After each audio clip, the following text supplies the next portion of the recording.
Good morning and hello and welcome from the AAO. I'm here with Lisa Alvetro. Lisa, how are you doing? Excellent, thank you. So Lisa's going to be my first guest, but first I want to just say this is the first time. I said first like 5 times. I think that a live stream has been done from the AAO exhibit floor, so that's kind of exciting. We're breaking new ground. Privilege. Yeah, and if there was someone that's done it before, don't tell me. I don't want to know. But we have a very special show. This is the first time that I've had 4 guests on the same episode. So that's pretty cool, and you were the first. So we'll have 4 today, 4 tomorrow. So 11:40 a.m. Pacific Standard Time. Tomorrow we'll do this again. And so today we have, of course, Lisa. If you don't know Lisa, you should know Lisa. And then next we'll have Katie Maassen, who's with the AAO. She's the Director of Marketing and Communications. Then we'll have Dr. Greg Jorgensen and Dr. Glenn Krieger, who are both stopping by to chat. Should be an amazing day. But first, we have to play our theme song. Now, you may not even know our theme song. It's okay if you don't, but no. It's okay. I know it very well. I've heard it many times now. That was the theme song. Excellent. Yeah, okay. She's like, all right, so it was. Seriously though, thank you for coming on. Lisa is someone that I have looked up to for a long time. I remember as a resident that I wanted to know more about the Forsus, and so I went to a meeting. You did a little hands-on course. You were very kind to me. You helped me. We've spoken together a few times. We've had dinner together. She's a ton of fun. If you're ever around Lisa at like a dinner late at night, she's hysterical. So I don't know if we'll get some of that today at 11:40 in the morning, but it'll be fun regardless. So give me a quick rundown. Give me a quick bio. You know, where'd you go to school? Where are you now, etc. Well, I went to dental school at Ohio State, and then I did my residency at Case Western Reserve. And I'm currently on faculty there in part-time. And I've been in private practice now a little over 26 years. Awesome. And orthodontics is exciting. I get to meet great people and just love what I do. And I'm fortunate I've got a great team that supports me. Awesome. Great. Awesome. So today you're speaking, which you got to realize for someone like Lisa, this is a busy, busy weekend. It's a busy weekend for me. I'm speaking twice. I'm doing 2 of these, and I have a concert tonight, and I'm sick. So I'll hopefully not get you sick. But Lisa's busy. She's at the 3M booth doing some stuff. She's also lecturing today at 1 o'clock in Petrie. Is it Petrie? I think that's the way you say it. Petrie, it's like a Petri dish. Petrie D on the topic of Class 2 correction and its impact on facial aesthetics. So tell me a little bit about what you're speaking about. You know, it's a staff course, but also it's appropriate for doctors too, and Class 2 correction is really a passion of mine. Part of it, I practice in an area where we have a lot of Class 2 individuals, and it's amazing what you can do to create facial changes. So sometimes we get so involved with just the teeth, but really being able to plan, and particularly with young people, not only do you have the responsibility that you're aligning teeth, but you're changing their face, and then that changes how they interact with people. So I've been at it long enough that it's interesting to watch this, and that's part of what we're going to talk about, particularly for staff and for doctors, is like, how do you decide where do you want the teeth to end up, where do you want the face to end up? And then one of my passions is using Forsus to do that, because it's so versatile. A lot of people don't realize that you can put it different places in the mouth, you can use different wires, and you're just really dialing in the treatment response you want. So that's really what we're going to talk about, is how you can affect the face and why it's important to help kids navigate through this, because a lot of times you're dealing with teenagers, and we have, your kids are young, my kids are older. Yeah, mine are not teenagers yet. Yeah, and dealing with teenagers sometimes can be tough, but there's some things that I think we can do, and we can do with our staff to help make them successful. Sure, right on. So there's a lot to unpack there. Yeah. I do want to talk about the Forsus. Real quick before I go to this question of the Forsus, because I use it. I'll be honest, I struggle a little bit with it, so I have other after camera time. I have all these questions to ask you, like everyone else. Lisa, tell me how to use the Forsus. What are some different? You alluded to different places you can put it in the mouth to affect different things. I know one of those is open bite, but tell me a couple examples of that. How you use Forsus differently than just trying to fix an overjet. A lot of times you combine your Forsus appliance with different wire selection. Say if you really need to intrude, if someone has a really gummy smile and you're going to need to intrude the interiors, put your Forsus in with a reverse curve wire, because then you get really a lot of maxillary intrusion in the incisor, and then the Forsus rod is really counteracting that posterior extrusion you would get. Yep. So it's amazing how you can really lift up and retract at the same time with no patient cooperation. Well, I shouldn't say no. I guess they could take it out. Yeah, right. But they can try. Exactly. They can try. That's why you put a pin in those little kids. Yeah, right. Plug it down there. You can put it in different places. You can, traditionally people would go to the cuspid. Then if you go to the bicuspid, it moves it back out of the way. You can even go to a second bicuspid if you really need to you need like a supercharged mind. posterior hypo headgear effect. Uh-huh. So, thinking about, that little spring, it's not magic, but it gives us those grams of force that we need, and then you can direct it vertically, horizontally, to get the treatment response you want. So right on. Awesome. Well, I already learned something new. I always force myself to get to a TMA. I think I heard you say at least a TMA on the lower, and then a 20 or 18 rectangular nighttime. What do you do now? The smallest wire we'll use on the top is a 14. Use a 14? Yeah, sometimes 16. You're blowing my mind. Well, it depends. Okay. If you've got a lot of torque you want to get rid of, put a round wire in the top, Okay. cinch it, put your forces in, and it's then it is like magic. They just upright. But that's really the treatment effect you were looking for. Hope y'all are getting this. This is great stuff. This is gold. You can use anything in the top. The bottom just has to be rigid enough. So either like a beta or titanium. Don't try night tie in the bottom unless you want to try to intrude by custom. You're going to get it pushed out and things. So do you always have the 7s on the lower when you're doing Forsus? It really depends. Okay. What would it depend on? Well, I'm asking all the detailed Forsus questions. The thing is think about the maxillary second molar too. If you've got someone who has an open bite, a long vertical face height, lower second molar. So when it intrudes the first molar, it takes the second. Okay. If somebody is deep, has a decreased lower face height, or a flat mandibular plane, don't include the second molars because you actually don't want to intrude them. And even if you see some posterior extrusion from them being out of occlusion, that's how you can control lower face height. It has to do with second molars. Okay. Second molars on the bottom, you can include those either way. It's just sometimes access because you want to be able to really cinch that wire in the posterior. So I feel like I'm back in geometry class as a 10th grader when they're talking about proofs and I have no idea what's going on. So you obviously... Just give me a call. Yeah, just can you come do my Forsus for me, my foresi? All right, so coffee mug, I have... I never knew that was the plural Forsus. Oh, is foresi. it? But you said foresi. I was just guessing. I like it. Forsuses? I don't know, I think it's probably foresi. So my mug, I always have a mug, all right? So I have Rad Dad. Unfortunately, this was the best thing that we could find at Walgreens for coffee mugs. I have another crappy one tomorrow that I'll be drinking from. All right, let's do this about Forsus. I think we got a couple more minutes for Forsus. Give me 3 things you feel like doctors miss about Forsus, because I do think it is the sort of appliance you can use a few times and be like, I hate this thing. I'm going back to my Mara or my Herbst or whatever. What are some things doctors miss? I think the misconception about Forsus is that you have to have rigid steel over steel wires, and that's where you miss out, because then you're getting into treatment too late. Yep. The best way to derotate a molar is put a Forsus in the maxillary. So I think people wait too late to get into it. Yep, I do that. And then they're overactivating the appliance, so they see the weird side effects. And and they're used to going behind the cuspid, where if you go behind the bicuspid, biomechanically, you don't have to put transpalatal arches. But overactivation is the thing, because when you first put it in, you're thinking, this can't do this. It's not enough. So I think that's where they miss out. Okay. Getting in too late, overactivation, and not being creative. There's not like a Forsus police. We're like, sorry, you can't do that. As long as it doesn't kill anybody, which...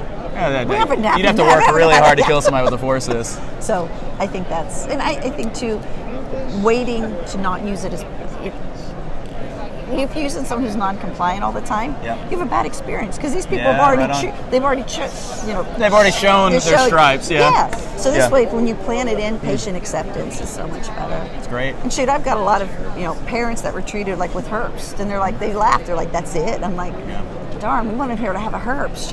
Yeah, right. We wanted her to have to earn it, right? So I love the Herbst. I love the Forsus. Yeah. I think you're right. I think I use the Forsus as a non-compliance, like sort of like an afterthought, and it really should be you kind of plan with something like that. So, all right, let's go into this question. And this is my controversial question. Oh no. Hello, Katie. Katie's here. Thank you, Hi. Katie. She'll be next. So if you look at the lineup of speakers and you have eyes, you will notice that there are far more male speakers than female speakers. Okay. And a lot of the female speakers are non-doctors. So like Katie, hey Katie, but like a lot of the old consultants, old is the wrong word there, a lot of the long-standing consultants, let's be honest. I mean, we have some that have been in our industry for 40 years and have a lot of respect, and they speak. Very few female doctor speakers. Why do you think this is, first, and then do you see this changing anytime soon? Okay. Boy, I get asked that all the time, and I've been speaking for quite a while, and I get the opportunity to go throughout the world. And why I think there's not as many, and I think women tend to suffer from the imposter syndrome, where you're thinking, I'm not good enough, or maybe I don't know what I'm talking about, and there's an apprehension to do that. Where, okay, don't take this wrong, but men tend to think, hey, I know everything, and I'm the smartest man in this room, so of course I should be on the stage.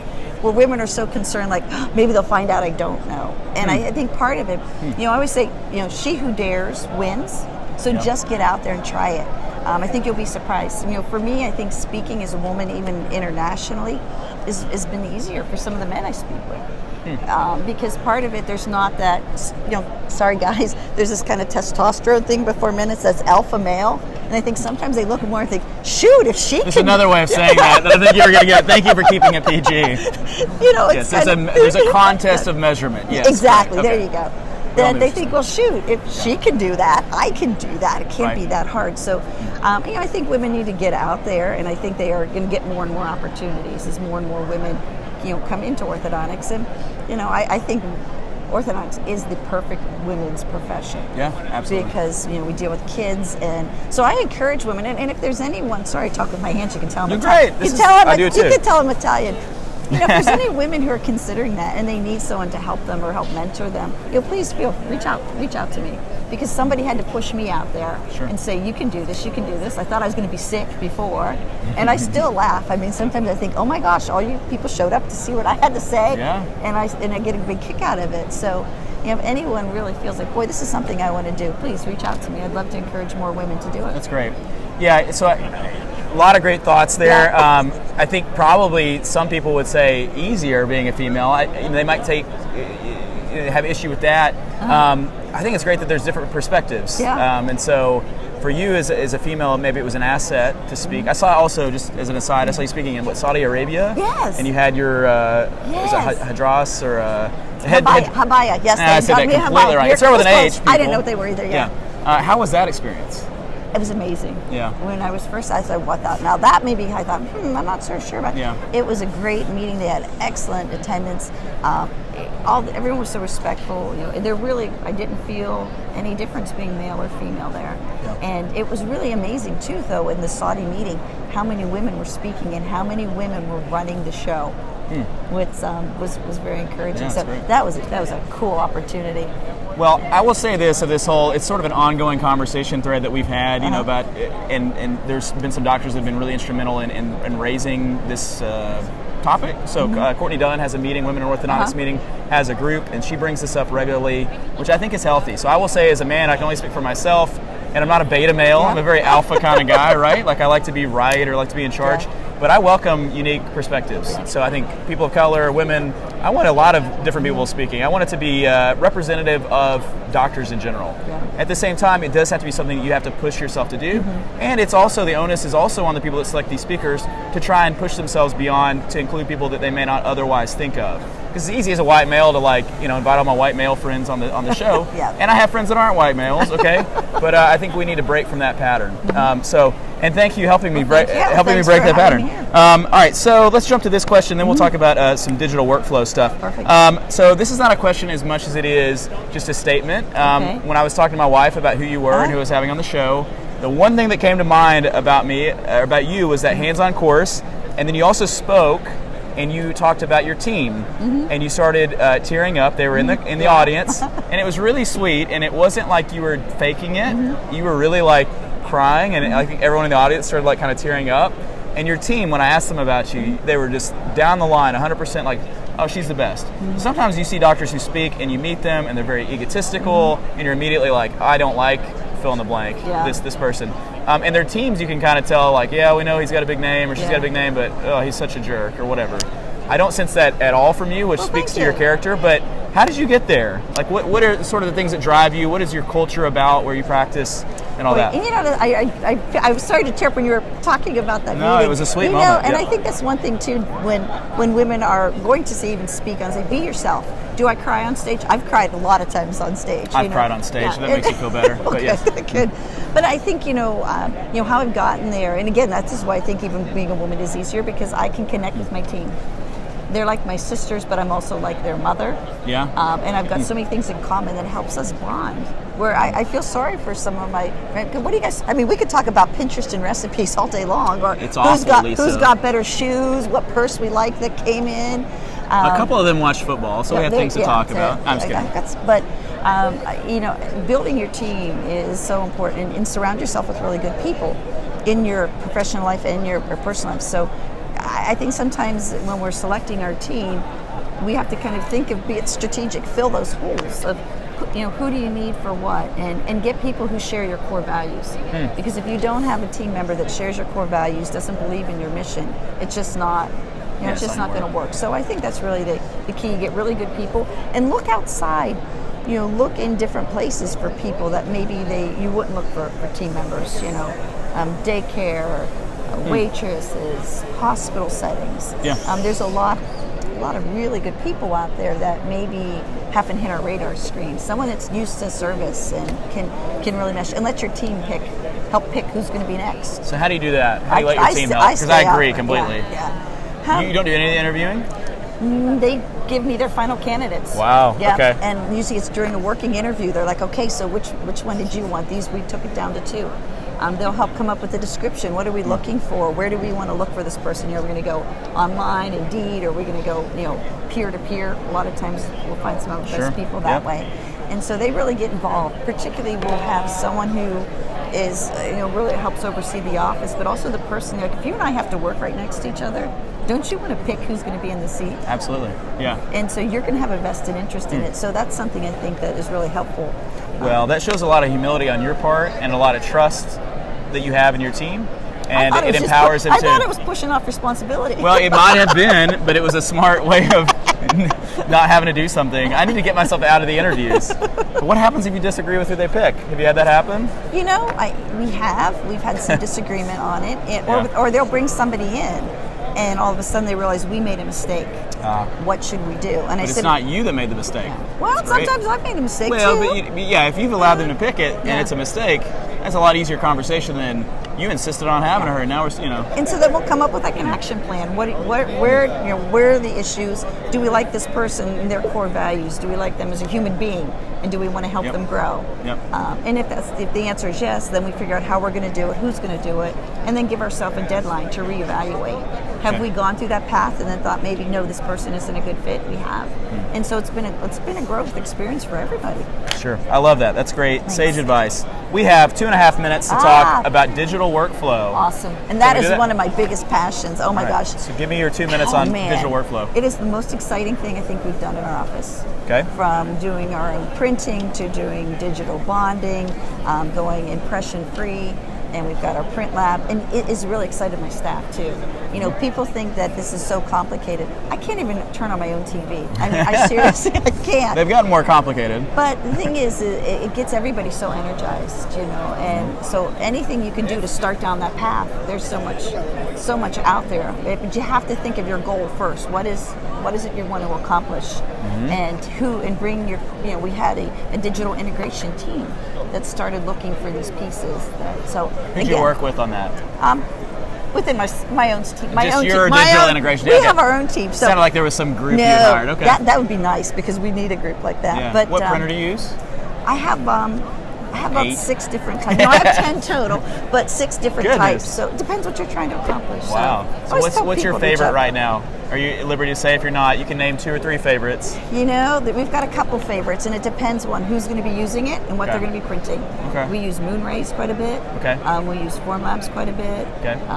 We do have those are some of our core ones that people aren't afraid to use. Right. We've got some, lower price printers like Photons, ePacks that can print. We've got so many, and I always encourage people, if you do start down a little bit, be able to reach out to us because we struggled with it. We started 4 or 5 years ago.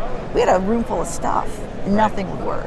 Right. And we're like, oh my God, that's when you cry again, not on stage. Well, to be honest, just cry in your print lab. I started down the path of 3D printing very early on and failed at it, and I gave up. So I need to call you. I'm being inspired to get back into it. So, Lisa, that was 20 minutes. You killed it. Thanks. Didn't she do great? All right, so everyone out there, you can clap for her. I have a clap app. 1 second. That sounds bad, doesn't it? All right, here we go. That does sound really bad. You got some applause. And we have real applause. Oh my goodness. For the first time ever. We're always in rooms by ourselves. So thank you for actual applause. All right, so microphone off. Katie Maassen, come on in. Try not to knock anything over. And thank you for doing this. We'll be in touch. You can watch it online. Hello to everyone watching. Hello. I'm going to say here is Katie. Hey, Katie, how are you? You can put your mic on just anywhere on your lapel there. And you are taller than Lisa, so you're going to take this Yeah, and go I'm down gonna just go a little down. bit. Not too far down. It'll go quick. Wait, where is it? Right there, right here. Yep, that's it. Now our heads are We even. good? You can't be taller than me. That's the only request I have for you on this show. All right, so this is Katie Maassen. Thanks for joining us, Katie. Thank So you as for I said having me. earlier, you are Yeah. the Director of Marketing and Communications for the AAO. That's a Yes. huge title. Yes. How old are you, by the way? You're not supposed to ask a woman, but you're young. I think I'm celebrating the 7th anniversary of my 21st. So that Okay. no, you know what? That Before doesn't your even make 30s, sense. you I'm can 30. proudly say how old you are. I am 30 years old. Oh, okay. Well, welcome to Yes. the 30s. I turned 35 yesterday. It's really and depressing. I'm sad about No, it's great. I get told I look like a teenager. You also look young, and that's a I positive still thing. get carded. It's Yep, really great. I will get carded probably the rest of my life. Yeah. And my ID is actually expired, and that's a whole longer story. So I'll be buying drinks with my passport this weekend if I have to buy them. Hopefully, the reps that are here will That's buy my great. drinks. That's I want to great. thank you too. You actually Yes. switched. You were supposed to be Sunday. That was a better day for you. Yeah. I messed up the schedule, Yes. so thank you. No, thank you for having me. I'm a huge for fan switching. of the Digital Orthodontist, so this is really exciting for me. I Well- hope my mom's watching. Hi, Mom. Hi, I'm Mom. kidding. She's not watching. She'll watch later, She's though. not an orthodontist. And she'll enjoy it. We could have let her in the group. But No, it's fine. we have a lot of fun questions. Maybe some of these are controversial. I don't know. Yeah, When probably. Don't you, put me on the hot seat. I'm going to put you on the hot seat, but it'll be question 4, okay? Okay. So question 1 is, when you took over as Director of Marketing, what were the first few things you decided to change? Because obviously, from my perception, a lot changed, and you were given a lot of that credit. I know there's people that work with you, but that was how I came to know about you. And then of those changes, how they helped orthodontists like me. Oh, I think there's been, I think that's a really good question. There has been a lot of changes, especially over the last year, maybe 2. But no, it's definitely not all because of me. There is a great team all working together to make some of these changes happen. Yeah. So we've got some great staff at the AAO. Our marketing team, we've got 7 people on it. Almira is actually one of them. Hi, Almira. Hello. But we have some great members of the staff that have been helping me execute a lot of the changes that we've made, as well as COC. The Council on Communications is great. I know you talked to Dr. Niladicula about it a few weeks ago. Yep. And they're such a great, passionate group about doing what's right and best for the profession when it comes to marketing. So, so I know you said few changes, which is funny because it was a lot more than a few. Well, yeah. But yeah, we made Few can be 50. yeah, You know, it's a 50. few. I mean, how much time do we have? What were I the don't- biggest, like 2 or 3 biggest changes that so you wanted me biggest to do one thing? changes. So when I came in, let's say there was a CAP, there was a program, Yep. and the idea was there, the passion was there, the want was there to educate the public and promote orthodontists as specialists. But it really needed some modernization. So how do we make this more effective, from spend to how we're reaching consumers to the different platforms that they were advertising on? I mean, yeah, at that time you did still have some TV ads, print ads, billboards, things like that maybe weren't as effective, especially with the AAO's nominal budgets. So I immediately came in and we ran an audit and we shifted a lot of things. So we ended a lot of the maybe older methods of marketing and then shifted a lot to digital marketing. So that's really been the focus over the past couple of years, has been marketing the profession digitally and giving members, the kind of ammo they need to do it themselves as well. But there's been a lot of efforts recently to improve the whole marketing program at the AAO to consumers. And promote the profession and promote orthodontics as specialists. Great changes. I mean, I'm happy to report that, I think 2016, the annual visitors to the AAO's website from consumers was maybe like 300,000 total for the year. 2018 just ended and we had over 7.4 million. So that was about a 1,700% increase in visitors to the consumer website, which is great because we have a lot of information on there about the importance of seeing an orthodontist, the importance of seeing a specialist, the differences between GPs and orthos, as well as our consumer alert, all about direct-to-consumer orthodontics. And there's also our Find an Orthodontist locator. So we've seen, substantial increases in the amount of usage from modern consumers on the Find an Orthodontist locator, which all AAO members, if you're active and paying for the CAP, you're listed in. Yeah, right on. I mean, you don't have to convince me. I am a huge. Some people who's here. might not know. Hi, those are really cool sunglasses. Are you gonna be around for a little bit? Dr. Cheap Smiles is here. Come in real quick. Hey. Just get in the frame. Get in the Yes. frame. So, come on in. Look who we have. Yes. I'm not trying to interrupt anybody, Look- but Get in there where we can see you. I'm Guys, I figured most people want to I brought you some Look at sunglasses this guy. too. Yeah, They're well, AAO let's put these on. sunglasses. Let's- I feel like we need to do like a sunglass picture. Let's jump to the next question. We're going to talk about direct-to-consumer aligner products. Okay. I like it. They're crowding the market. I'm going to ask. Was that? Is that a pun? It is a pun. How did you know? What do you think about direct-to-consumer aligners? Well, basically, you guys are all going to be out of a job. Oh yeah, you don't have a mic. Another year or two. Dr. Cheap Smiles is taking over. So good luck. Yeah, thank you, Dr. Cheap Smiles.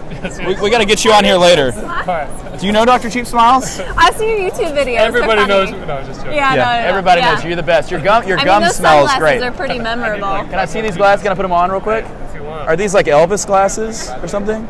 I love the gold rims. This is fantastic. Beautiful glasses. Those don't look cheap. You never know what you're going to see on the floor of the AAO exhibit hall. This is why we go, right? This is why we come to this meeting. Yes. Thank you, Jack. It's Or, I such mean, a Dr. great Cheap time. Smiles. Everybody, I love the energy, the passion. Everyone's excited. This is awesome. That was great. I considered doing a 20-minute interview with him, and I think it would have been too much. It would have been too much. Yeah. So I got 40 That'd be seconds really of Dr. Cheap interesting. Smiles. I don't know that I agree with him At least on you that got those stuff. sunglasses on Yeah. here. I mean, Let's I'm actually- sure everyone's loving those. Let's get back on our road. And the road I was going to ask you was digital marketing. I'm a huge fan, obviously. I co-own a company that does digital marketing. Yeah. So when those changes were announced, I was thrilled because I do think that is the nexus. Yes. Google and the website, that's the nexus by which I think we can make the biggest impact locally and nationally. Do you ever see a time, though, where we do return to these traditional forms of advertising, newspaper, magazine, TV? I think that's a great question. If we had $80 million, yes, absolutely. I would definitely, create more effective strategies on those kind of platforms because TV, if you have a lot of money, it can be effective, especially to a national audience. But the AAO with the cap, I know everyone talks about the assessment so much, but collectively, the budget that we have is very nominal compared to other companies that have very massive budgets, and they can afford to do that kind of marketing. So for us, we're cost effective. We do the most efficient, advertising that we can. Digital marketing happens to be the best for us, and our restrictions that are placed upon us. So I'm a huge fan of digital marketing, and I follow everything you do. You don't have to convince me. I think it's for what I keep waiting for the other shoe to drop in the sense that if it becomes if digital marketing becomes as expensive as it is worth, I'm nervous about it because I'm never going to pay for a magazine, like a major magazine, or I don't even know what it costs to put a commercial on TLC. But there's just no way. But you can really compete well. I'm thinking Super Bowl commercial. Hey, can we all? That'd be awesome. I mean, that would be awesome. Really great. That'd be great. So, I applaud you in those efforts. Let me jump into this. So you mentioned the CAP, or what does that stand for? The CAP? It's the Consumer Awareness Program. I know. I think the COC has been kind of tossing around the idea of recommending a change to that. Yeah, it's rebrand it. It could use some, revamping. It is somewhat of a four-letter word among certain orthodontists. It's more of an advocacy program. If I had to, change it to something, it's more like advocating for patients and the profession, the specialty, all of that. That sounds pretty good. Yeah, we're trying to toss around some new name ideas. Well, doctors don't like to part with money, most of them. So I think that's part of it. So the assessment is currently $800, which. It's no small chunk of change, right? Right. The COC is asking the House of Delegates to approve a bump to $1,200. So my immediate question is, what are you doing with the other $400 per member? And I guess conservatively, if you know this number, what does that amount to in terms of the number of members that we have, roughly? Do you know that? Yeah, so estimated budget. Okay, so the COC, they're looking to increase the budget because, the efforts that are currently in place, they do have data now that shows that it's working. So trying to be data-driven and look at what's currently working, how can we improve it? Yes, they are saying that it would be great if we have more budget because, for example, some of our campaign strategies, we maybe have a lower impression share than we'd like to have, and all we need is just a little bit more money, and we can increase the impression share for the amount of times we appear for, certain search terms. But they're asking for a bump to a $1,200 assessment, and I think if that were to go through collectively, it'd be around a $9 million total budget. Whereas with an $800 assessment, I think it'd be somewhere around 6.4, 6.5. Okay. So is it mostly, and I mean, I'm not going to hold you to this because you don't know necessarily right now, but let's assume that goes through, and then now you have that much more money, a few more $1 million. Yeah. Is that going to go just like, so we talk about with digital marketing, it's like a faucet. It's like, how much water do you want to have come out? Yeah. And you can just keep turning it, and you have a waterfall. Yeah. And there's a point, obviously, where it runs out, but it with digital, it takes a long time. So are you just going to use the same kind of methods you've got in place right now, the same strategies, and just turn the faucet on more, or are you going to seek other avenues? A little bit of both. So where would you say that we're missing out as the AAO because of budget? That's a great question. I honestly think, in my opinion, the place that we're missing out the most is just our impression shares. So we could be doing better in a lot of areas, and we could be more competitive in a lot of other areas. Okay. But right now we just can't because we're restricted. Yeah. And what's scary to me is that yes, there are other companies, other people out there advertising, going after the places where we want to be, and they have more money than we do, so we can't appear, and they are. So yes, and in we're fairness, yeah. I was going to say, in fairness, they always will have more money. Oh yeah. So we could turn that assessment up to $10,000 and maybe catch up, but they're going to have more money, and they're going to be able to advertise more. And so I think the other twist on this is to allow the AAO to pattern behaviors for orthodontists in their local communities. Yep. So I've said from day one when this has come up is that you cannot expect the AAO to defend the profession entirely. Yeah. They can do it in part, and they can act as sort of an inspiration, okay? Yep. And as a colleague in the fight, okay? From a digital marketing perspective, we can see what works, and there's maybe even a better way to kind of share that with the members and things like that. That's something I've tried to do is share that information because it's free knowledge and it can empower people, but you've got to go and do it yourself. So I guess what would you say the average orthodontist could learn from what you've learned in terms of how they market their practice? I mean, maybe 3 places you would put ad spend into if you were helping an orthodontist. Is that answerable? Yeah. Okay, I do not endorse anything, but... Oh, yeah, you have legal requirements, don't you? Hypothetically, if I were to pick 3 places to advertise myself, I'd probably look at Facebook, Google, and what would you say, Instagram? Facebook, Google, Instagram? I don't know, there's a lot of great ones. Snapchat's also a really good one, too. Snapchat for awareness is fantastic. So I don't hear that very often, that's good. Yep. So I think for sure, at least in my mind, Facebook, Google are solid, 1 and 2. Yeah. I'd put Google 1. It depends on what you're after, but yes. The third is a flex. Maybe Instagram, Snapchat, maybe like what? Yeah. Pinterest or something? Pinterest. No Pinterest for you? Yeah, we don't do much with Pinterest. Okay. It doesn't really work for us. But YouTube is another great place. I mean, YouTube is the number 2 search engine in the world. Right. So going after those people that are like behaviorally searching or searching for different topics and keywords, within that, I think it's a great place to show them a video and make sure they get your kind of message before they're watching a review or something like that. But YouTube being owned by Google, it does help feed into your SEO from your website. So there's some synergy there. Those are great places. All right, let's talk about this. You talked about member outlets or ways to communicate better with members. Tell me how you're trying to improve on that, because obviously some of the issue that you have is a PR issue. With the CAPA, as it gets brought up, I said it's a 4-letter word. For some people, I think some of that is just messaging and PR. How are you seeking to improve that, or what are ways that you can improve communications? Yeah, I think that's a great question. So, I mean, what we're seeing at the AAO right now, it's not even just with the CAP. It's with other initiatives, like advocacy initiatives too, where members just simply aren't aware. We're seeing a big awareness problem. So the COC, they're actually, the CAP's going great, everything's running smoothly, so over the next year they're going to be really looking at like member marketing initiatives and member communication initiatives. What new ways can they get information out to members so they know what they're getting from the AAO and the value to the membership and what the AAO is doing for the profession as the collective voice. So I know COC has been looking at, getting more involved with the Facebook groups. I think maybe some of them have reached out to you and the Digital Orthodontist. Yeah, I blocked them all from my group. Just kidding. Sure. No. Yes, you're welcome to come and message there. Yeah, sure. But we're definitely, and we're looking at, in the future over the coming months, looking at redesigning a lot of the member communications platforms that we have. So like the practice management bulletin that you got, the printed bulletin, we're looking at kind of redesigning that, making that more appealing to the readers. We're also looking at better email marketing. So I know you may or may not receive e-bulletins, things from the AAO. So I'll be very honest. We're looking at revamping I've those. unsubscribed from some of that. Oh my gosh. I'll be honest, and that's not what you should tell to the AAO Director of Communications and Marketing. No, that's okay. That was before your time, I think. I think, in fairness. yeah. You know that I've unsubscribed? Yeah, Oh. I think we talked about this. Maybe. But the reason was it was just too much, and I'm trying to get junk out of my life. So I think if you can make those more value-filled, or maybe make it where you can subscribe for like the hot stuff, like the good stuff, and not like everything. Like I don't want to know like everything.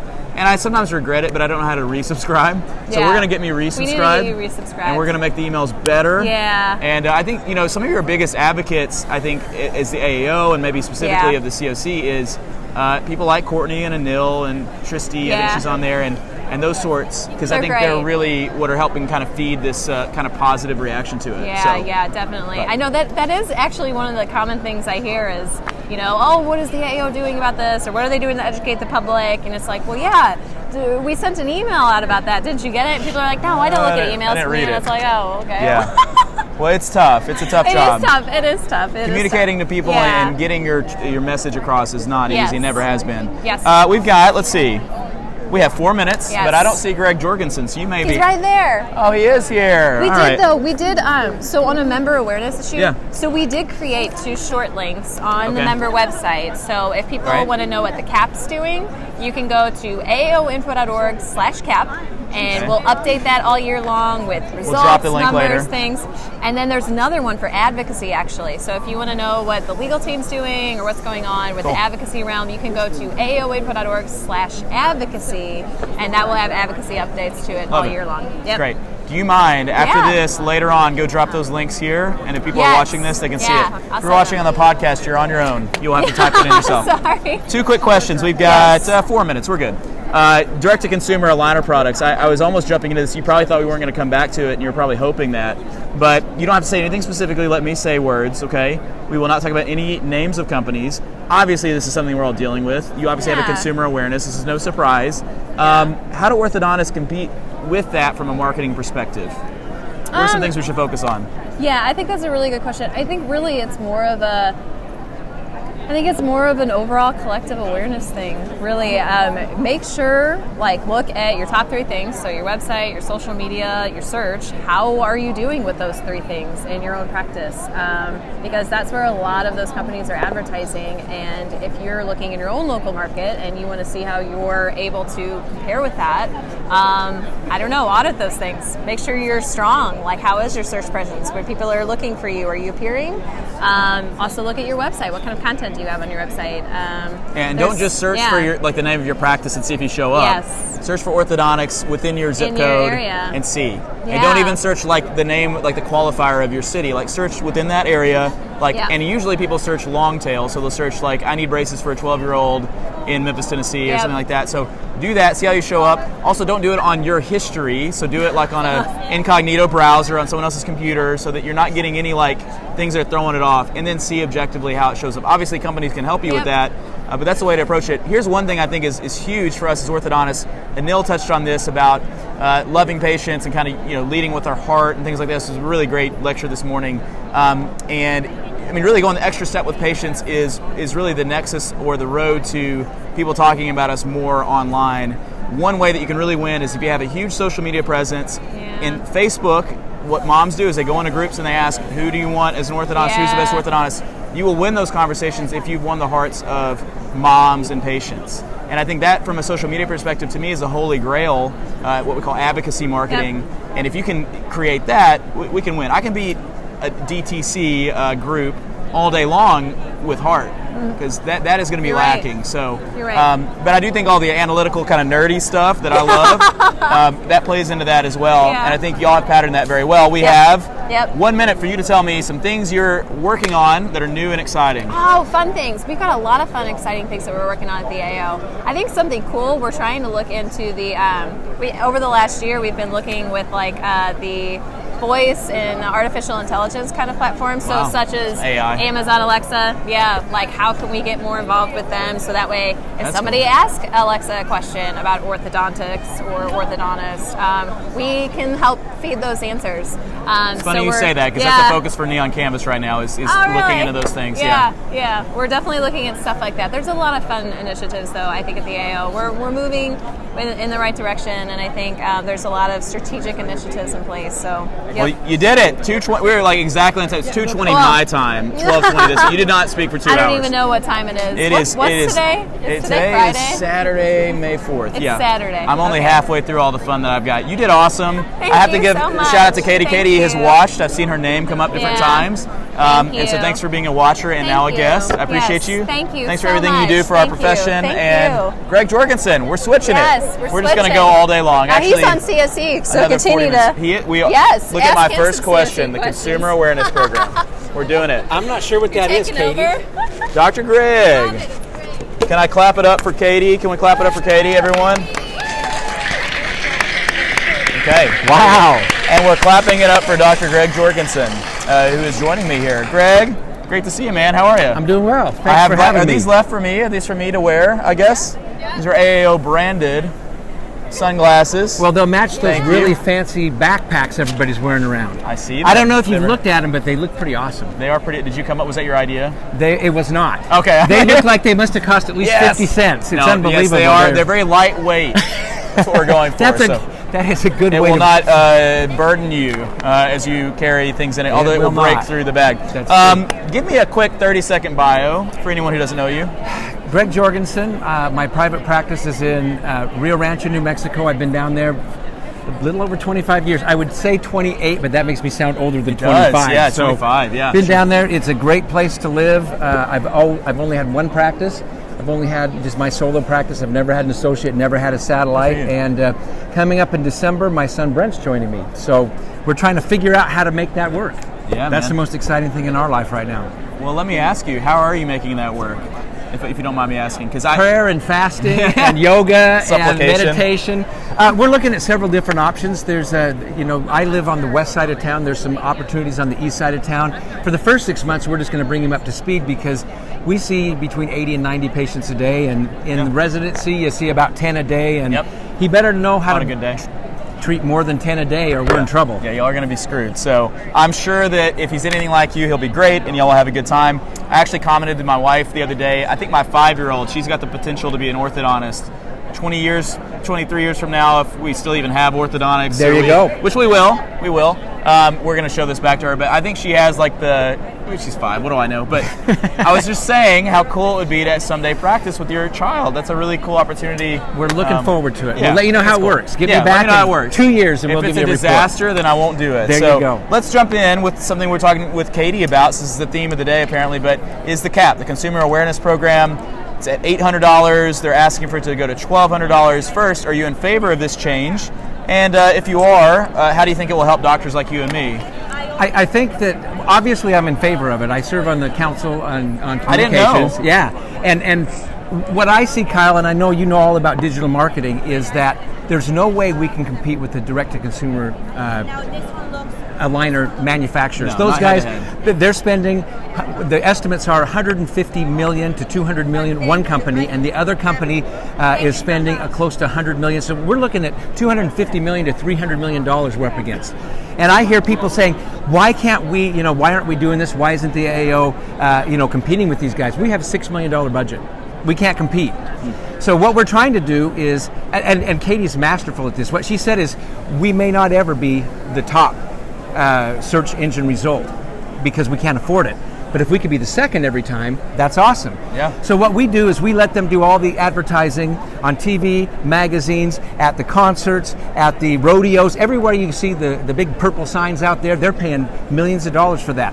If we can take our $6 million and when people search for them, we're right underneath them, they can go to it. And it's worked pretty well. So what we're trying to do is just increase our visibility by going from $6 million a year to $9 million a year. And we have some indications that would really help. When we relaunched the website a few months ago, for a while, we didn't have any social media out there, and people were not aware of us, so we had an extra part of the budget. We bumped up our spend, and the number soared. So we know if we spend more, we get more, and so we're just asking for more, because if there's ever been a time in our past, in our profession, when we need to ramp up our efforts to let people know what's going on, it's now. Yep. We got to do it now, or we may not. This meeting may be a lot different 5-10 years from now. Yeah, right on. Yeah, 100% agree. I'm in favor of it for what that's worth. Just don't ask for more. There we go. Just don't ask for more, okay? Well, let me tell you, right now, it's $800, and if we don't pass it, it will drop to $600. If we do pass it, what we're asking to do is go to $1,200. It's an extra $33 a month.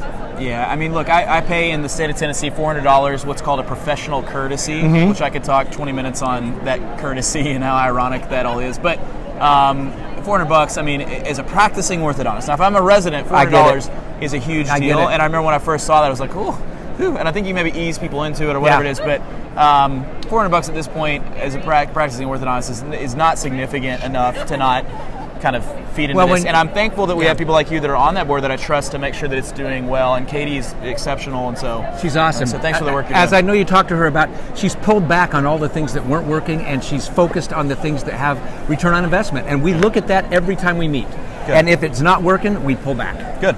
Great. Well, thank you. You're welcome. By the way, if you're out there watching, and a lot of people will be watching this later because obviously everyone's busy right now, people are eating. So I would love to eat lunch. I didn't eat lunch yesterday. I probably won't eat lunch today. What's wrong with me? One bit of advice. About lunch? Yeah. If you go to Smashburger, make sure that you either wear an apron or you put some napkins down, because you notice my pants are different. I took one bite and it went all over me, so I'm wearing new clothes right now. That's why they call it Smashburger, I guess, or something. So yeah, he was delicious though. I saw him earlier and he was so excited about Smashburger, I guess. Yeah. Well, the jeans look fine. They look fine. That's good. It's a good look. So we were talking about some awesome stuff. You have like maybe the 5 most unique questions, so I'm super excited. There you go. The first one is going to be a huge one, and I'm going to be talking later with Glenn Krieger about this. He may have a different perspective. Okay. Tomorrow with Sean Carlson, he may have a different perspective, and so I think that's beautiful. But the AAO Winter Meeting, Midwinter Meeting, it was on obstructive sleep apnea. It was a very popular meeting. I wasn't able to go. Glenn's Orthopreneurs meeting is on Airway. Okay. Tell me about this. So there was a AAO task force that summarized the findings, and you said that it was resounding in its kind of answer. Summarize that for me. What was your conclusion? I asked like 9 questions there. Let's just talk about it. I'll just go as quick as I can. First of all, I'm not an airway expert, and what I wanted to know going into that meeting was, is there something out there that we can do to help these patients? If so, what is it? Are there things we're doing that are causing problems for them? Those are the questions I had going into it. And I don't have a horse in the race, so I wanted to know from an unbiased point of view. And what they basically said was that there's not much that we're doing to hurt patients. There's not much we can do. There are some things that we can do kind of in association with ENTs and other people to help them. Right. But that it's more than an anatomical disease. It's not just if we can make things bigger, sleep apnea will go away. Right. It's a multifactorial disease, and what you're looking at is neural influences. It has to do with this soft tissue pipe. And if there is a lack of tonicity, or if tonicity is lost, it collapses. And so a lot of the things we do are higher up than that. When you're expanding the palate, that's a good thing if it's done in association with tonsil adenoidectomies and things like that. Yep. So basically, take-home message was, we should be aware of what's going on. We should screen patients for it. We should refer when necessary. And if we want to work with a group that's working on sleep apnea and on those things, we can be part of the team. But we're really not the primary providers of care for that. Yep. And the other thing, and you'll talk to Sean a little bit more about this, I love my CBCT. We do it on all the patients. We check everything. There has yet to be shown a real correlation between what we see in that beautiful air pipe diagram that you see and obstructive sleep apnea. The minimal, minimal constricted area or index that's on there, it's so variable that you might see something on one patient and it looks terrible, but they don't have sleep apnea. And then you look at another sleep apnea guy, he's got this big, huge, 4-lane highway going through there. So we don't really know enough to be able to diagnose or treatment plan from that. Yeah. So it might surprise you, but I did my thesis on airway, and I measured on CBCT. So it's been 7 years ago or something. all these airways and looking for volumes. I was trying to see if there was a difference between class 2s and class 1s. And I subdivided the class 2s because obviously there's different variations. Right. McNamara did a paper, I think it was on 5 or 6 different key variations of the class 2, and I found no difference between the two. Yeah. All I saw was that with age, the airway got bigger, as you would expect.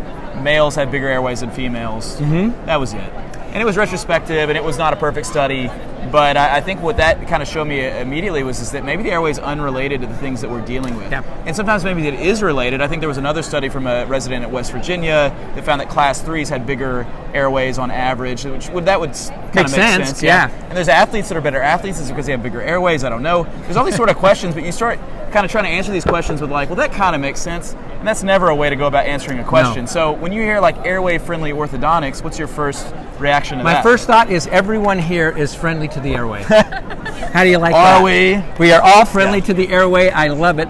Yeah. The thing I think we have to be careful about is back in the 80s, there was a group of orthodontists that wanted to be joint friendly, and so they started setting themselves apart as TMJ orthodontists. And then what happened was everybody picked up on that and said, well, if he's TMJ friendly, these guys are not TMJ friendly. Right. We want to avoid having the airway friendly orthodontists and the airway unfriendly. It creates a false dichotomy. Yeah, I agree, for sure. Unless you're making your patients heavier, or unless you're causing loss of tonicity or anything like that, you're an airway friendly orthodontist, and so am I.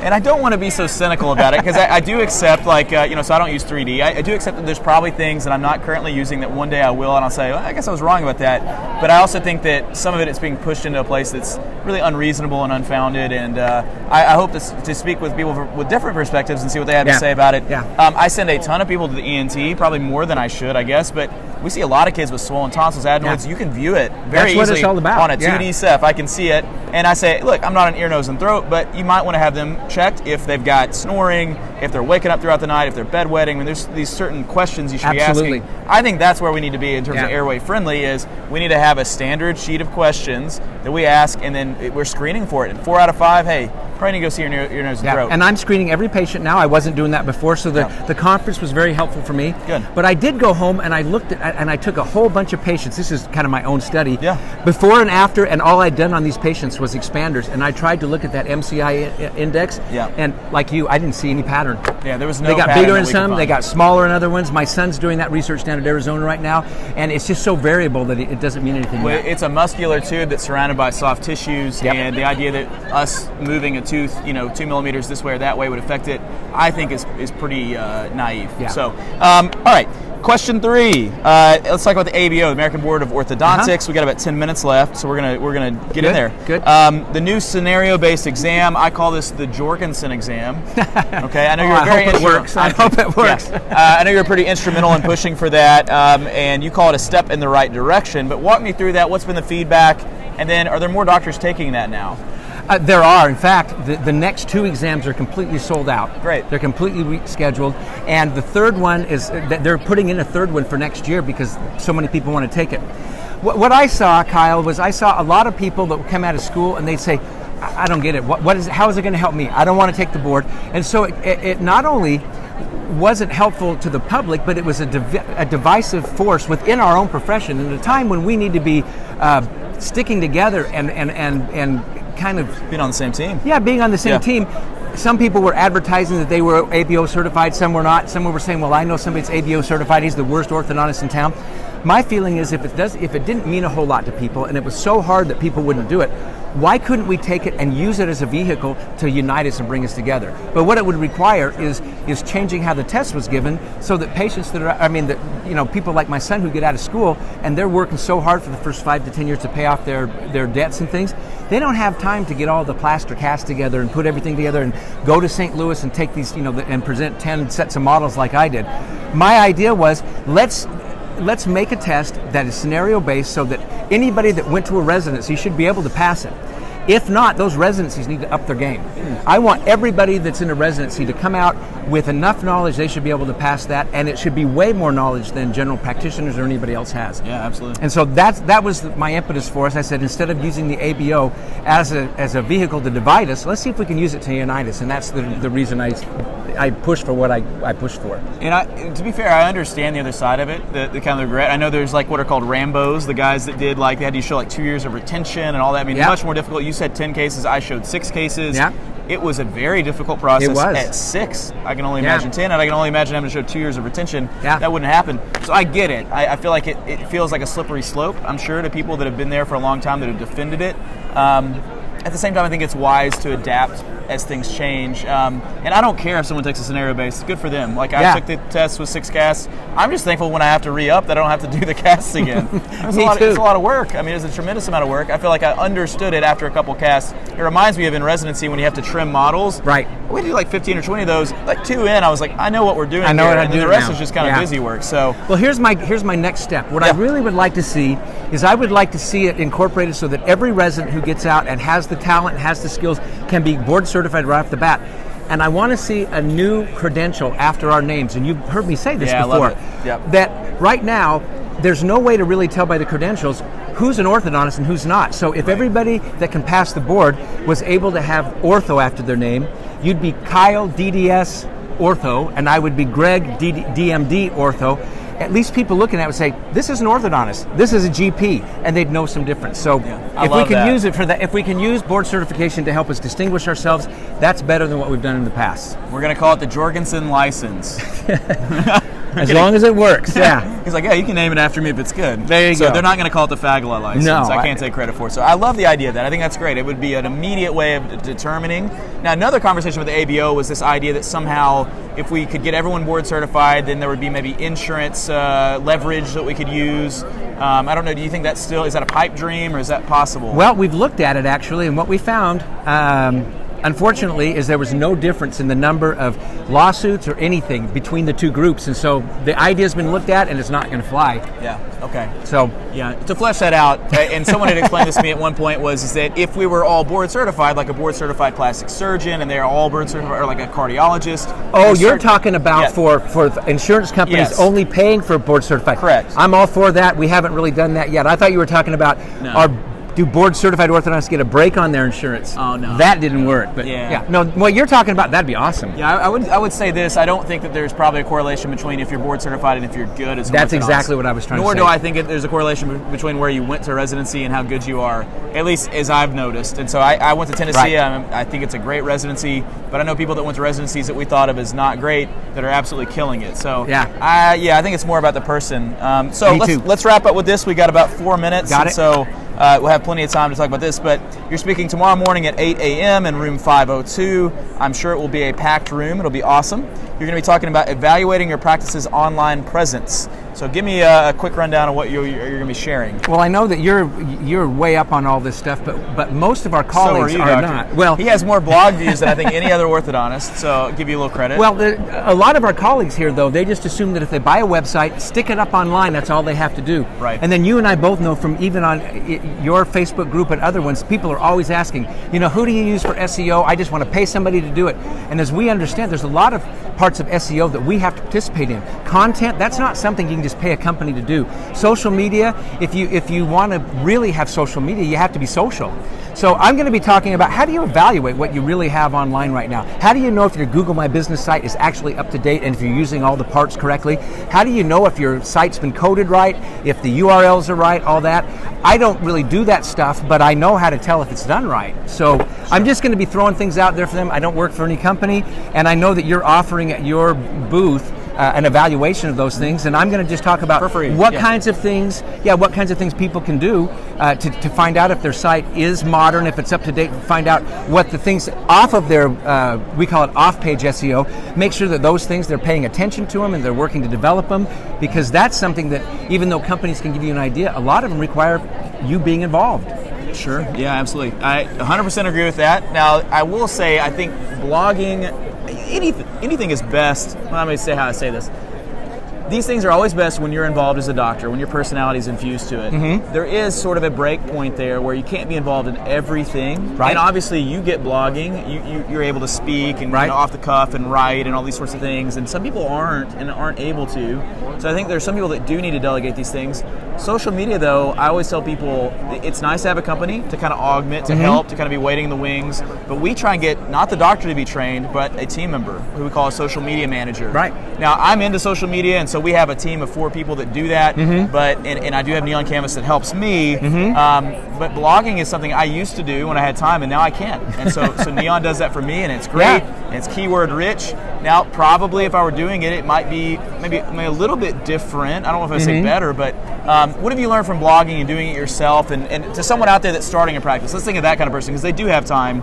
What would you tell them about blogging? Because it is powerful, and people think it's not. But. Well, one of the things I've noticed just from using Google Analytics, which I know you know all about, is that the majority of the people that come to my site are there for the information on the blog. Yes. Now, most of those people don't live in Rio Rancho, New Mexico, but how it helps me is it gives my site credibility and authority with Google. Yep. So what I would tell them is you got to put something out there, and if there are questions that some of your patients consistently ask you over and over again, use the blog as a way to answer the question, then refer people to it. And if they're looking at that and other people are finding it through Google searches, it's a win-win. Yeah. So here's my advice to young residents, and it's very similar to yours. Take the 20 most commonly asked questions. I think do a video, actually. I did the Braces Minute series, and if you saw that, it's just a minute video. Sure. I sat in a room for 2 days and just did them off the cuff, made sure it was a minute. You don't have to do that. But then you can actually take those videos and have that transcribed into text. Yeah. And there's your blog. You've got your draft. That's great. Also, if you're drafting a blog, use it voice, because it gets you way closer than if you're sitting behind a keyboard. So a couple great tips. If you want to know about blogging as an orthodontist, check out Dr. Jorgensen. He's killing it. Your views, we won't share them now, but they're very impressive, unless you want to share them. All I would say Tens is of this, thousands. We've done okay with it, and the reason mine has done so well is because I just write like I speak, and I write like for the consumers, not in our jargon, and that's what they want. They want it. They want to read answers they can understand. Absolutely. Hey, thanks for being on here. You did awesome. We're going to clap it up for you. Thank you, Greg. Appreciate Now, what you're where doing. is this Glenn Krieger character? Hey, man, let's clap how it are up you? for Dr. See everyone. Oh, he's attached. Hey, just come on in, and it's nice and warm here. Hey, buddy. How are you? Good to see you. This is Dr. Glenn Krieger. Well, the applause just keeps going, doesn't it? Stop. Yeah, stop. It's enough. That's amazing. Look at all these people. You show up and everyone shows up. How do you take the whole office with you? This is like amazing. What's this? You took the office with you? I took the office with me. Crazy. This traveled in a checked bag. I hate checking baggage. Checked 2 bags for this trip. I know. So many clothing options, but I don't have this, and I wish I did. Would you like it? You can have it. It's I like wish a you magic just trick. pull it out and it Keeps was coming. yeah, And the best exactly. part about it is like being next to me is that my Eastern European greasy skin is going to make you look. Look how greasy I look. Yeah, you've been on this for an hour though, so. Yeah, I look like I took a piece of pizza and just did this. So I was worried that you'd be comfortable talking on this, but I guess that was misplaced worry. Yeah, I'm a little shy. Let's just jump in. I think people know who you are, and I think people know that you were a general dentist for 21 years? 20. 20. Yeah, they I let was me trying out. to give you Good extra. behavior. That extra year, it was time You served. hit parole, yeah. So 20 years, and then you returned to orthodontics. What's been different about those two? General dentistry versus ortho? Oh, it's ortho's so much more enjoyable. I mean, I loved, unlike most of the folks I've met in ortho who absolutely thought the idea of being a general dentist the rest of their life would Be miserable. Yeah. I love general dentistry. The big issue for me is that nobody ever comes into my office and says, "Hey doc, I really like you, but I don't want to be here." Yep. I heard that every single day. It wears on you after a while. Yeah, sure. No more anesthetic. I mean, I don't get people numb. Yeah. No more scalpels, and everything I did in dentistry was resective. I cut something away. Endo, crown, filling, extractions. Yeah. We don't do that in ortho, and that really appealed to me. So, and last but not least, I got to be honest. I mean, they're here, they're watching. It is so much easier to make a living as an orthodontist than it is a general dentist. I'm saying apples to apples. Sure. There's many models out there. Yeah. But everybody who shows up in an ortho office knows they have a problem and is at least interested in hearing about the issue and what you have to offer. In general dentistry, they come in because they need a cleaning and don't realize they need $20,000 in dentistry, and it's a totally different ballgame. Yeah, right on. Yeah, I never did the dentistry thing. I remember I went into dental school thinking I would be a general dentist. That's all I'd ever heard. But who had I talked to? General dentist. So what do you expect? It's never too late, Kyle. It's never too late to go back. I can introduce you to people. You know some general dentists? I met one. You met one? Yeah, one. But it was actually, I did not know about ortho. So at third year of dental school, I started to think about it. My wife had gotten a job at an orthodontic office, and I remember doing my first deep filling on a girl that all she had was deep cavities, right? And, oh, they're making an announcement. Good afternoon. It's God. Not as female. That probably got you in trouble there, sorry. No, not at all. Okay. No, it's okay. God is omnipotent, right? It's true, yes. She can be anything she wants. God has a gender. Now I'm in trouble, theologically. That's an anthropomorphism. Yes. So where was I? Where was I into this until this lady interrupted us? I don't know. You were telling me you did this deep fillings on a woman who was only deep fillings. Yeah, I still remember her name, but I won't share it for HIPAA reasons. But it turned into a root canal, and she cried literally for 40 minutes when I told her what a root canal would cost at the school. And I was like, I hate this. It's great. And that was really what it was for me. I was like, no, I'm going to do orthodontics. I like that people have chosen to come see us. Yada, yada. Everyone knows they're this. the chosen people. We're the chosen people. All 144,000 of us. All right, let's move on. We could do this all day. Yeah, we could. Airway Orthodontics. I want to get into some controversy. Sure. Hit it, baby. Why do you think this is such a controversial topic right now? Let's just start there. Oh, the why, I don't know. Oh, great. Well, so next question. So how? So the interesting thing about airway orthodontics, and there's been phrases: airway-friendly orthodontics, airway-centric orthodontics, orthodontics looking at airway. Airway-focused. Yeah, exactly.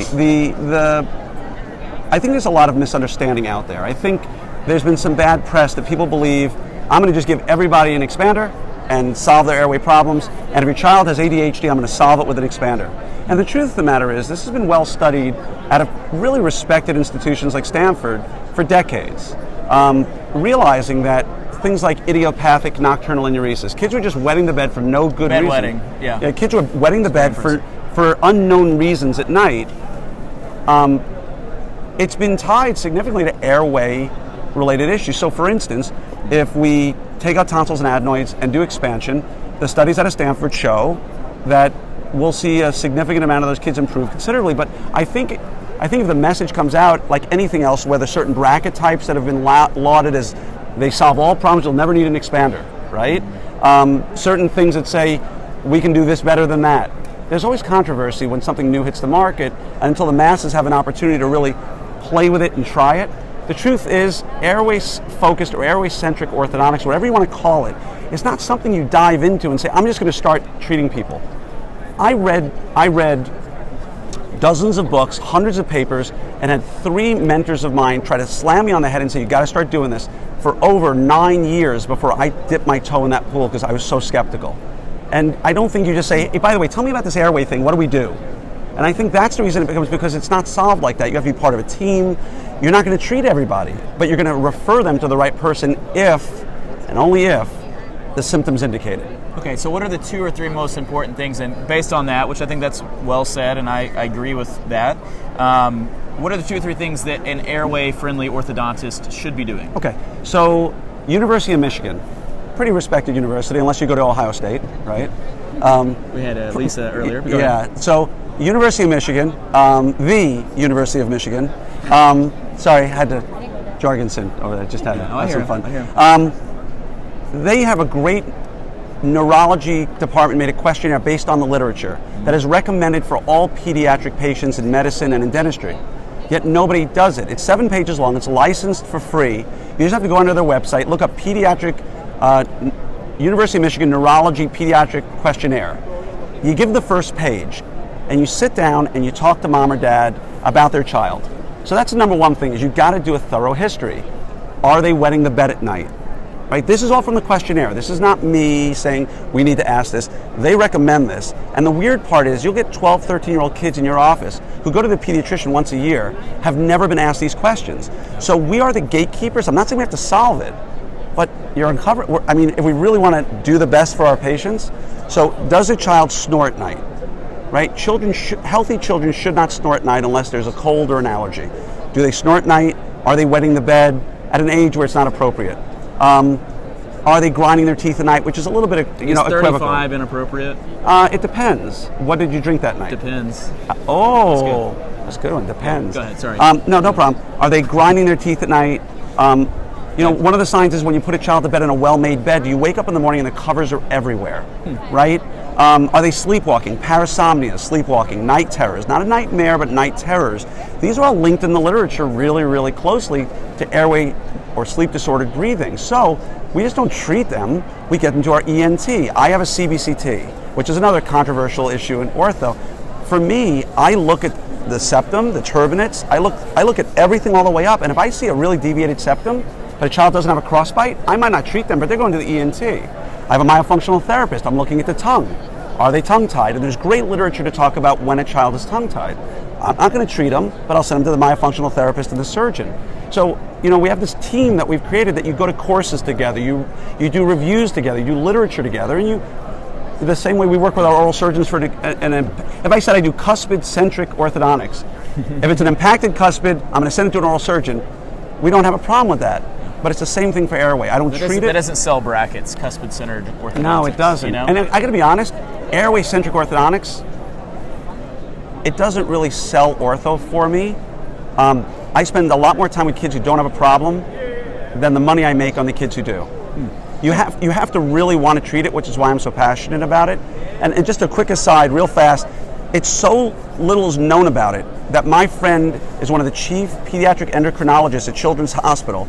I sent him a paper on nocturnal enuresis and expansion. He never heard about it. He got so excited, the next morning he sent me 9 other papers. He did a lit review that night, and now he wants me to come speak to his ENTs to sort of do a lit review. He wants an orthodontist to do a lit review for his ENTs at the hospital. Wow. Nobody knows about this, and that's the crazy part of it. So now there should be more connection between us and ENTs, and what I have noticed is, like any pendulum swing, whether it's extraction, non-extraction, or as it pertains to pediatricians and ENTs, there was a time in the 80s where everyone got TNA, and now no one gets it. And I don't think pediatricians are looking for it. They've got 100 things to look for. Exactly. But so I do feel like in some ways we can be the gatekeeper for that.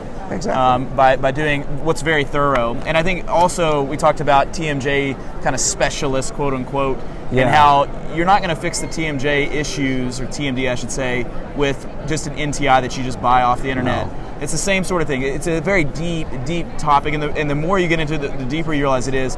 I think airway is similar in that way. There's not a bracket. A PSL bracket is not going to fix the airway, nor is a Haas expander. No. I think there's more to it. But let's move on.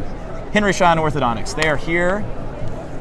Over. Somewhere there. Over. They probably have someone speaking right now. That woman. In competition with me. I think that woman. Is that who that was? She was from Henry Schein.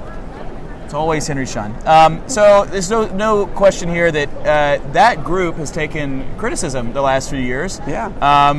And I'll be honest, some of it is perhaps founded. I think it echoes a little bit of another company with the PSL bracket that came in and it was marketing passive self-ligating. PSL.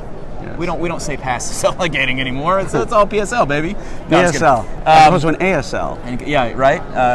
Acute lymphocyte. Never mind. So I think some of the claims are a little over the top. I think one in particular was about fixing full step class 2, 3 in a year with clear aligners. That for me is not routine. At the same time, it is a company that creates great products. I don't question that. And a lot of really inspiring orthodontists are speaking for them. So with anything, there's a good and there's the bad, and then there's also some of that's maybe just bad PR. Yeah. Maybe people are choosing to pick on them. So I'm not trying to be unfair, but what are your thoughts on that company? What are your thoughts on some of the claims? Or some of the claims you've been like, I don't know about that, or is it? So I'm not the guy who's been speaking for companies for 20 years, right? I lectured for 25 years. 25. Sorry, Glenn. I always interrupt. It's okay. I love it. I love this guy. I love him. I love this guy. He's a good guy. He's a good friend. Hey, should I do the rest of this in my New York accent? Yeah, you should. All right, no problem. No. So anyway, forget about it. So I haven't been speaking for companies for 20 years. It's been a year or two, and the orthodontic space is a unique one, of course. But I don't know the culture of companies and how they work. All I can tell you is the relationship I'm in with them now is a good one. They treat me with respect. They never tell me what to say, ever. And that needs to be said out loud. Yep. Henry Schein Orthodontics has never once said to me, you need to say this, you need to push this, you need to push the 12-month treatment or anything like that. They've educated me more than you could imagine in courses I've gone to. I've gone to people's offices and watched them treat. So let's go to this 12-month treatment thing. There's two big things that Henry Schein pushes. The motion appliance, the carrier motion appliance, and the 12-month treatment. The motion appliance, it's kind of funny when I watch the arguments online because one of my biggest mentors, Dr. Malcolm Meister, in his 80s, former chairman of my department, wrote papers, brilliant man, one of the smartest people in orthodontics that nobody's ever heard of. He taught us in our first semester in residency about the 5 steps of global correction of a class 2 malocclusion, right? It's derotation of the upper first molar, distalization of the upper dentition, mesialization of the lower dentition, enhancing differential growth, and the postural effect. And he showed me papers back from the 50s, 60s, and 70s that showed this. So the motion appliance does that, and there's nothing controversial. And when you put an Essex appliance on the lowers, the same things that keep us from being able to move teeth, AP with aligners, is what holds them there with elastics. And you will find if you do it enough, you can't do anything with it you can't do with elastics. But you can do it faster and without side effects because it's segmental mechanics while you hold the lower teeth. So that one controversy is something that I just want to address real quick. It's great. 12, so the reason... that's why I asked. Well, I know. And I told you to. Yeah. So the one thing about the 12-month treatment, why I said that first, is because that's the essence of their claim to the 12-month treatment. If we can get class 2 to class 1 in a relatively short period of time, then that leaves a lot of time for you to be able to finish. Now, I have seen dozens, if not hundreds, of cases, full step class 2 to locked in class 1 in 12 months, done by Dave Paquette, Jeb Pascal, Scott Fry, Luis Carriere, people who are really good clinicians. Now, I can and have, and I'm not going to show stuff online. People challenge me, show your cases online. Anybody wants to come to my office and have me open up cases, I'm thrilled to do it. But I'm not going to start showing stuff online. So why not? I'm not comfortable with it. I'm just not. Yeah. I've been practicing for 4.5 years, and moreover, if you challenge me, you're going to get me shut down. Come to my office, sit down. I mean, anybody who's visited my office knows I'll show cases all day long. And I've even emailed cases to people when they've gotten a little loud to sort of show them. But I don't think the discussion needs to be about what I can do. Because I'm not the world's greatest orthodontist, nor do I claim to it. All I can tell you is I can show you many cases of taking full step class 2 to a full step class 1 in less than 4 to 5 months. I can show you cases of class 3 to class 1 in 2 to 4 months. I can do that. Now, I, at this stage of my career, am not able to finish a case from there in 7 to 8 months. Not because of the bracket. I'm not there yet. I'm still defining. I've worked in 3 different bracket systems in 5 years. I'm still defining my protocols, but I've seen Dave Paquette do it many times. I've seen John Graham do it. I've seen Jep. I've seen Scott. I've seen Luis. They've done hundreds and hundreds of cases, and I think if you're a good orthodontist who's really got a good finishing protocol in place, and I say, at 4 months, I'm going to have you class 1 locked in the posterior and the cuspid, and I want you to close up spaces and line things up, and you got 8 months to do it. Doesn't sound that unreasonable. Yeah. Right? Do I think some companies might push things a little loud? And I think there's also right now a bit of an anti-company bias out there in some, because there's been some claims in the past by other companies that have been made that were not substantiated, and I think many companies today are already sort of swimming up the river a little against the current, because they could have the greatest thing on earth, but until they truly prove it, they're not treated innocent until proven guilty. It's guilty until proven innocent. Yeah. And that sort of there's that kind of anti-KOL mindset that's similar to. And it's tough because not everything can be studied in a lab, and not everything can be proven to reject a p-value. You can't.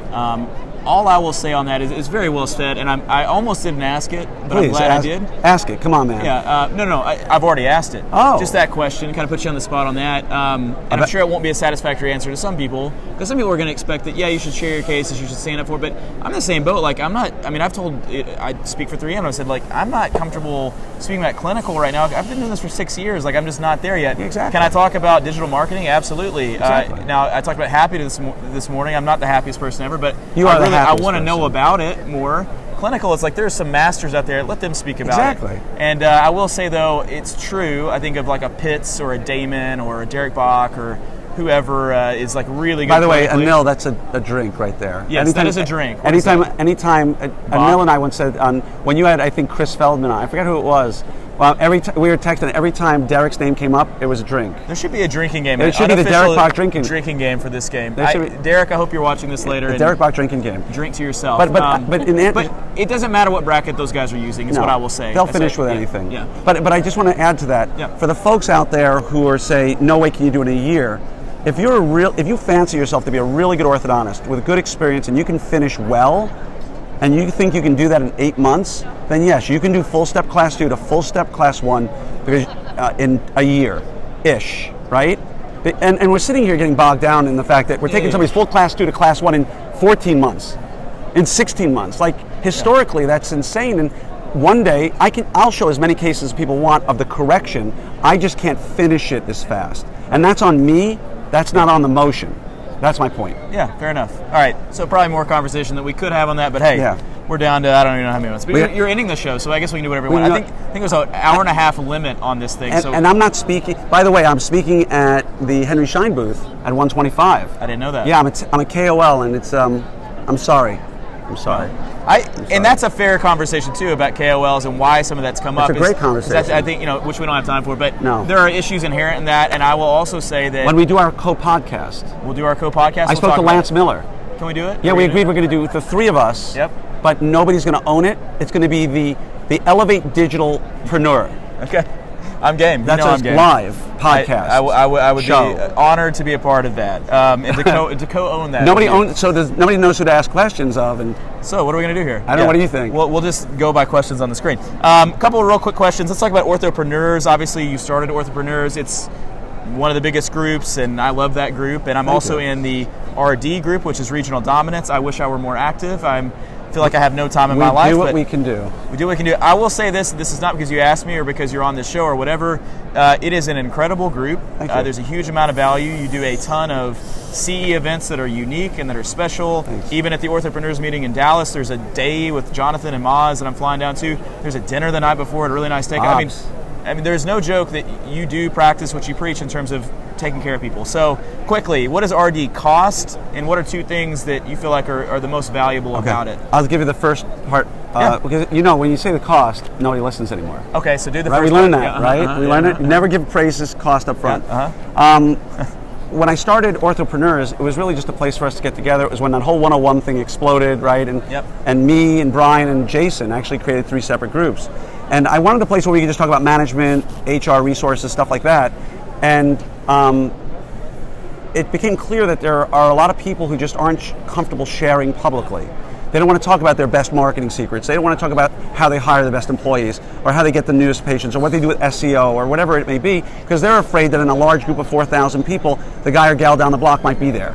And so I created the RD group just out of a way to have like a closed place where you have geographic exclusivity, so nobody around your area can be a member of it, and you sign a non-disclosure. So technically, I guess, we can't even talk about it, right? Oh, shoot. I'm kidding. Yeah. But anyway, there's a non-disclosure that's signed. I hear it's great. You heard it's great. So my point is there's a non-disclosure. So basically, whatever question you have related to anything in practice, everybody's willing to share 100%.